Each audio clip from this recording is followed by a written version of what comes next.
Hello students. आज हम start करने जा रहे हैं इंग्लिश ग्रामर को एकदम बेसिक से। जैसा कि आज आप देख भी रहे हो, आज का जो टॉपिक हमने लिया है वो है द सेंटेंस। सेंटेंस क्या होता है, कैसे होता है, क्योंकि हमारी बोल चाल से जो भी सबसे पहले निकलता है वो एक सेंटेंस ही निकलता है। और अगर हम सेंटेंस को ही ना समझें तो that will be not fair for anyone.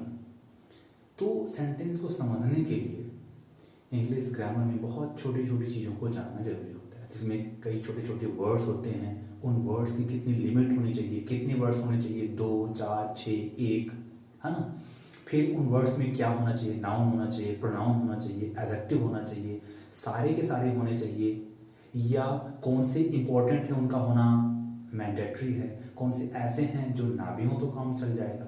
So all these things will be concluded here the sentence. और क्योंकि हम जब भी अपनी बात को किसी से कहते हैं, जब भी हम अपने अभिव्यक्ति को किसी से व्यक्त करते हैं, तो जो सबसे पहले जिस चीज़ की ज़रूरत होती है वो है लैंग्वेज। और लैंग्वेज में कई सारे वर्ड्स होते हैं और उन वर्ड्स को हम कंबाइन करके उनको एक सही सीक्वेंस में करके और हम बोलना शुरू करते हैं। आप कहते हो मैं घर जा रहा हूँ, मैं पढ़ रहा हूँ, अभी मुझे परेशान मत करो, क्यों आए हो यहाँ। इस प्रकार के बहुत सारे सेंटेंस आप बोलते रहते हो।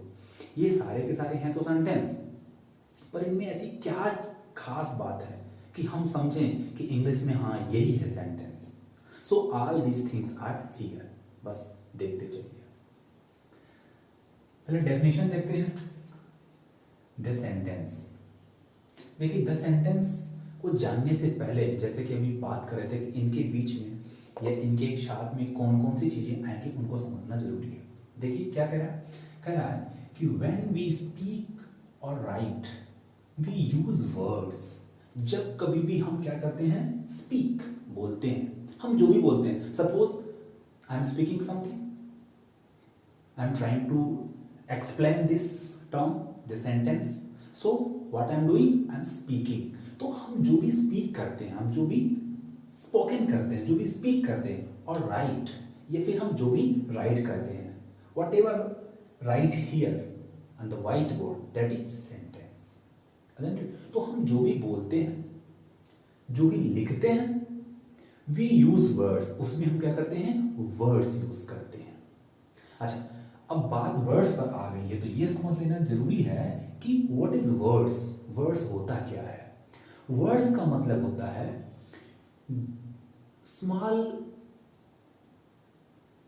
Group of letters.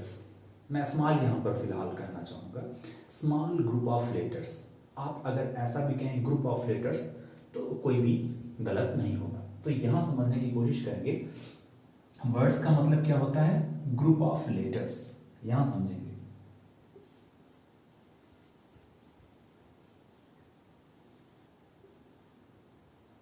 Group of letters. Suppose आपने क्या कहा, मान लो कि आपने वर्ड ही बोल दिया, WORDS। So here 1, 2, 3, 4 and 5. There are 5 letters are there and they make a group. तो 5 लेटर्स का एक ग्रुप बन जाता है और वो कुछ मीनिंग देने लगता है। अगर इनके सीक्वेंस को आप आगे पीछे कर दें, जंबल्ड कर दें, दाएं बाएं कर दें, तो इनका कोई भी सेंस नहीं निकलेगा। अब इसका सेंस निकलता है WORDS, वर्ड्स मतलब शब्द, ठीक है। तो वही कह रहा है कि हम सेंटेंस में क्या करते हैं, वी यूज वर्ड्स, हम वर्ड्स को यूज करते हैं। जैसे आप कहते हो मोहन जाता है, Mohan is a word, MOHAN। आप कहते हो जाता, जाता क्या है, अनदर वर्ड है, ये क्या है, तीसरा वर्ड है। इसी को अगर आप इंग्लिश में बोलते हो तो आप कहते हो Mohan goes. So Mohan is the first word and goes is the second word, isn't it? तो यहां पर समझने की जरूरत है। देखिए, ग्रुप ऑफ लेटर्स और ग्रुप ऑफ वर्ड्स दोनों में फर्क है। लेटर्स मतलब A to Z, ABCD to XYZ, ABCD से लेकर के XYZ तक सेपरेटली वो क्या कहलाएंगे, लेटर्स। ए क्या है, first letter of English alphabet, B क्या है, the second letter of English alphabet, Y क्या है? The 25th letter of English alphabet, और जेड क्या है? The last are 26 letters of English alphabet. तो ये सेपरेटली क्या है? लेटर। और जब ये लेटर ग्रुप में हो जाते हैं, एक सीक्वेंस में हो जाते हैं जो कुछ मीनिंग देने लगे, दैट इज वर्ड्स, तो वर्ड बन जाते हैं। आप कहते हो ना पेन, मार्कर, मार्कर क्या है? एक वर्ड है, MARKER। तो MARKER में कितने लेटर्स हैं? 6 लेटर्स हैं। फर्स्ट लेटर क्या है? M, और आखिरी क्या है? R। समझ पा रहे हैं? तो ये सेपरेटली जब 1 बाई 1 आप बात करेंगे तो उसे हम कहेंगे लेटर, और जब ये इकट्ठा हो जाएंगे तो ये कहलाएंगे वर्ड्स। तो जब ऐसे वर्ड्स हम बना लें, ऐसे कई सारे वर्ड्स बना लें, उनको एक सीक्वेंस में, एक क्रम में लगा लें, तो वही बन जाता है क्या? सेंटेंस। क्लियर? एक बार फिर से देखें क्या कह रहा है कि व्हेन वी स्पीक, जब हम बोलते हैं और राइट और लिखते हैं, वी यूज वर्ड्स, तो हम वर्ड्स ही तो यूज करते हैं।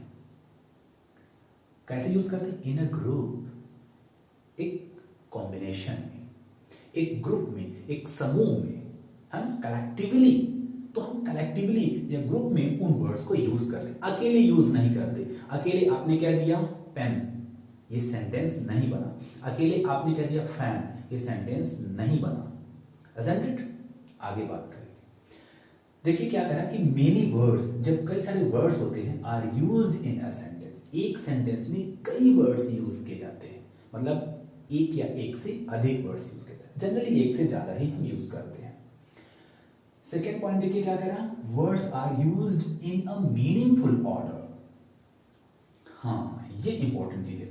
वर्ड्स जो होंगे जब भी यूज किए जाएंगे, words are used in a meaningful order. एक मीनिंगफुल ऑर्डर होना चाहिए, उनका जो सीक्वेंस है, उनका एक प्रॉपर सीक्वेंस होना चाहिए। ऐसा नहीं कि आप कह रहे हो राम है, सोहन, पंखा, घर, स्कूटर, टेबल, ठीक है, तो इनका कोई सीक्वेंस नहीं है। सीक्वेंस का क्या मतलब? सीक्वेंस का मतलब कि जिस टर्म में आप बात कर रहे हो या जिस भी बात को आप कहने जा रहे हो, उसका अर्थ निकले, वो समझ में आए कि हाँ आप ये बात बोलने जा रहे हो। अगर आपने कह दिया फैन, चेयर, है ना, मोबाइल, कैमरा, टेलीविजन, को समझ में आया? नथिंग। बट अगर आप कहते हो योर कैमरा इज रेडी, आपका कैमरा तैयार है, चालू है, तो इसका मतलब ये कि सामने वाला समझ गया कि कैमरा रेडी है। Isn't it? आपने कहा कि आज मैं सेंटेंस पढ़ाऊंगा, today I will teach you the sentence, तो ये चीज समझ में आ रही है। क्यों? क्योंकि आपने जो भी कहा today I will teach you the sentence, ये क्या है? एक मीनिंगफुल ऑर्डर में है, एक प्रॉपर सीक्वेंस में है। तो पहली चीज क्या है? वह कई सारे वर्ड्स होने चाहिए जो कि ग्रुप में या कलेक्टिवली होने चाहिए। दूसरी बात क्या कह रहा है कि यह मीनिंगफुल ऑर्डर में होने चाहिए। ऐसा नहीं कि वर्ड्स तो बहुत सारे हैं लेकिन वो सीक्वेंस में नहीं है, वो प्रॉपर ऑर्डर में नहीं है, उनका कोई मीनिंग नहीं निकल रहा है, उनका कोई सेंस नहीं निकल पा रहा है। सेंस नहीं निकला तो काहे का सेंटेंस? सेंटेंस वही जो सेंस भी दे और वर्ड्स के ग्रुप में भी हो। चलिए, अब मीनिंगफुल ऑर्डर का क्या मतलब है और मीनिंगफुल का, स्पेशली मीनिंगफुल का क्या मतलब? मीनिंगफुल मीन्स होता है subject, then verb, then object, then other words. OW मतलब अदर वर्ड। वह इस सीक्वेंस में होना चाहिए, ये है मीनिंगफुल। मीनिंगफुल तभी बनेगा जब सब्जेक्ट होगा, वर्ब होगी, ऑब्जेक्ट होगा और फिर अदर वर्ड। यदि है तो, नहीं है तो ये कुछ चीज जिस सीक्वेंस में है कम से कम इतने तो होने चाहिए। अदर वर्ड नहीं है तो ऑब्जेक्ट तक, ऑब्जेक्ट तक नहीं है तो सब्जेक्ट और वर्ब तक, इतना तो होना चाहिए। अगर ये दोनों भी नहीं है तो फिर वो सेंटेंस नहीं होगा। इनमें से कम या तो इन दो का होना जरूरी है, सब्जेक्ट या वर्ब, सब्जेक्ट प्लस वर्ब, अथवा अगर सब्जेक्ट और वर्ब नहीं है तो वर्ब प्लस ऑब्जेक्ट, इन दोनों का होना, कम से कम इन दो चीजों का होना मैंडेटरी है, नेसेसरी है, कंपलसरी है। ठीक है, आइए इसके डेफिनेशन को समझते हैं। क्या कह रहा है?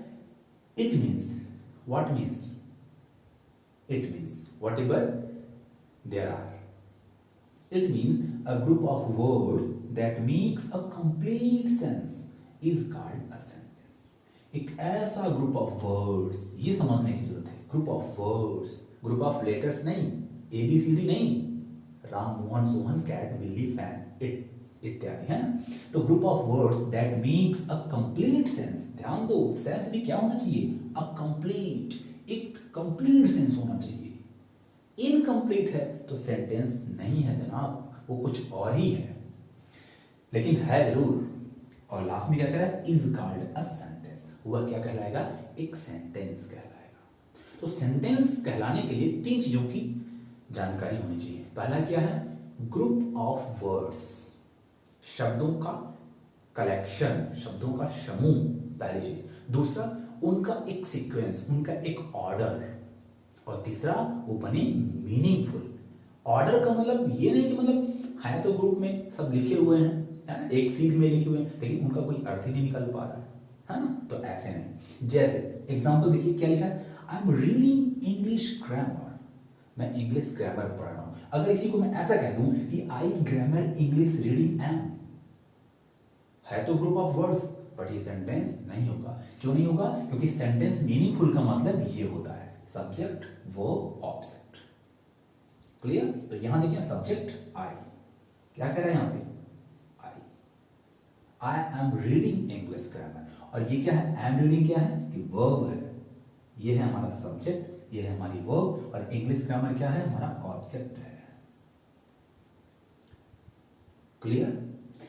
सेकंड सेंटेंस देखें, कह रहा है कि my brother plays with me, my brother, यहां देखिए सब्जेक्ट क्या है, माई ब्रदर, प्ले कौन करेगा, my brother, so my brother is a subject, not sentence. My brother subject, क्योंकि प्ले जो करेगा, जो काम करेगा, that is subject, isn't it? यहाँ पे रीडिंग कौन कर रहा है, इंग्लिश ग्रामर की रीडिंग कौन कर रहा है, आई, तो आई इज अ सब्जेक्ट। यहाँ पे प्ले कौन कर रहा है, खेल कौन रहा है, विथ मी, मेरे साथ, my brother, so my brother will be subject. Okay, again play action means verb, and आगे क्या कर रहा है, विथ मी। अब यहाँ पे जो विथ मी आ गया है, यह क्या है, ऑब्जेक्ट। आप इसको अदर वर्ड कह दें, ऑब्जेक्ट कह दें, दोनों ही चलेगा, ठीक है। दोनों में इसलिए कह रहा हूं क्योंकि अभी हम बेसिक की बात कर रहे हैं, ठीक है। हाँ, यहां पर प्रीपोजिशन है, तो अगर आप इसको अदर वर्ड कहें तो ज्यादा बेटर होगा, ठीक है। चलिए, अगर यहां लिखा माय ब्रदर प्लेज फुटबॉल, तो वो ऑब्जेक्ट कहलाएगा, क्योंकि एक्शन जिस पर होता है, वर्ब जिस पे काम करती है, वो कहलाता है ऑब्जेक्ट।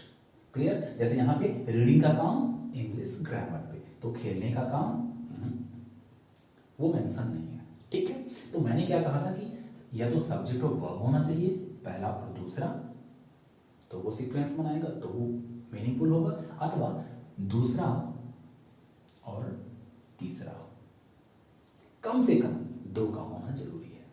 जैसे आप कहते हो आई प्ले, तो आई सब्जेक्ट, प्ले वर्ब, तो 2 ही चीज है, आई प्ले।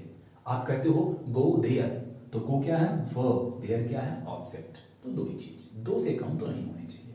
खैर, तीसरा सेंटेंस देखते हैं, कह रहा है what are you doing, interrogative sentence आ गया। क्या कह रहा है, व्हाट आर यू डूइंग, आप क्या कर रहे हो, प्रश्न पूछ लिया। तो क्या कह रहा है यहां पर कि व्हेन वी स्पीक और राइट, जब भी हम बोलते हैं या फिर लिखते हैं, आखिर हम किसी न किसी तो कहते हैं ना कि what are you doing, where are you going, isn't it? तो ये क्या है, एक सेंटेंस। क्यों?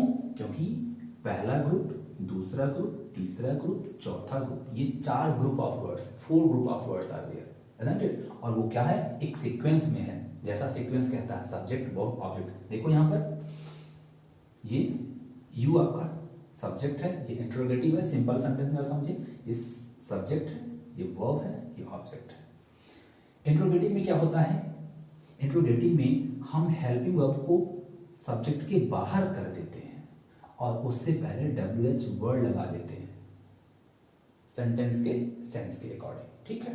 तो इसलिए यहां पर थोड़ी समझने में आपको दिक्कत हो सकती है, लेकिन इन दोनों सेंटेंस में आप इसको अच्छे समझ सकते हैं। जब हम इंटेरोगेटिव सेंटेंस पर डिस्कशन करेंगे तो ये सारी चीजें आपकी और भी क्लियर हो जाएंगी। और आखिरी सेंटेंस देख रहे हैं, हाउ क्यूट सी इज, कितनी क्यूट है वह, है ना।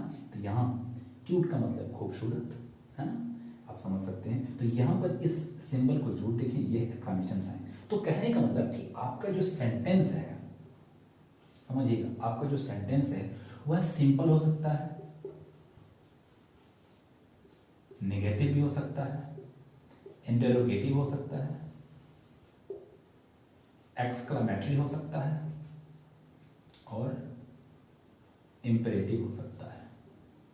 आपका सेंटेंस कई प्रकार से होता है, और जो सिंपल और नेगेटिव होता है इसको हम लोग असर्टिव भी कहते हैं। जब काइंड पर हम बात करेंगे तो जरूर इन पर चर्चा करेंगे। तो आज हमने क्या सीखा? The sentence. सेंटेंस क्या? Group of words, not letters, group of words जो क्या होगा, एक प्रॉपर सीक्वेंस में होगा, मीनिंगफुल बनाएगा। और मीनिंगफुल का मतलब है उसमें सब्जेक्ट हो, वर्ब हो, ऑब्जेक्ट हो, उनका सीक्वेंस भी यही हो। और सेंटेंस में हम नॉर्मल भी बातें करते हैं, सिंपल, जैसे हम कहते हैं कि today I will go to school. हम कहते हैं कि my brother is feeling something bad. हम कहते हैं कि my friend is not present here. इस प्रकार से हम सिंपल सेंटेंसेस बोलते हैं। अगेन इंटरोगेटिव हम प्रश्न भी कर लेते हैं, why are you late, what are you doing, what's your name, what's up वगैरह वगैरह। हम कुछ एक्सक्लेम भी कर लेते हैं, मतलब कुछ आश्चर्यसूचक चीज़ें भी व्यक्त कर लेते हैं, जैसे हम कहते हैं व्हाट्सअप, कैसे हम कहते हैं कि वंडरफुल। तो ये तमाम चीज़ें इसके अंतर्गत आए। इसी प्रकार हम कुछ आदेश भी किसी को कर देते हैं, कमांड कर देते हैं, जैसे go there, give me a glass of water. जैसे यहाँ पर एक सेंटेंस दिया गया है, bring me a cup of tea. तो ये क्या है? इंपेरेटिव है, ये आज्ञा सूचक है, आदेश कर रहा है ना। Bring me a cup of T, मेरे लिए एक गिलास, एक कप चाय लाओ। तो ये रहा आपका sentence. I am very hopeful that you have learned it very well, and soon we will discuss about its kind, how many kinds of sentences and what are their roles, isn't it? Thank you so much.